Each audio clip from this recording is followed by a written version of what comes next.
এই গুন্ডামি থামাইতে হবে। মাইলস্টোনে যে বিমানটা পড়ছিল, এটা মাইলস্টোনে না পড়ে এটা সচিবালয়ে পড়া উচিত ছিল। এই প্রশাসনের পুরা খোলনলচে আমাদেরকে পাল্টাই ফেলতে হবে।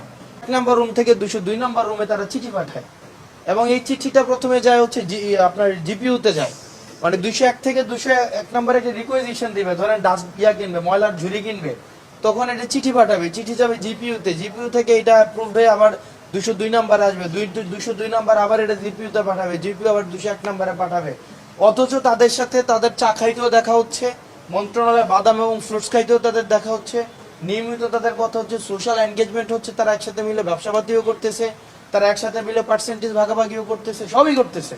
কিন্তু তাদের কাজ করার ক্ষেত্রে এই জিনিসগুলোকে তারা শুধুমাত্র এই যে আমাদের পুরো ফ্রেম, আসলে আমাদের এই প্রশাসনের পুরা খোলনলচে আমাদেরকে পাল্টাই ফেলতে হবে। এটার পরবর্তীতে আমরা মাঝে মাঝে মনে হয় যে কিছুদিন আগে খুবই দুঃখজনক ঘটনা, মাইলস্টোনে যে বিমানটা পড়ছিল, এটা মাইলস্টোনে না পড়ে এটা সচিবালয়ে পড়া উচিত ছিল।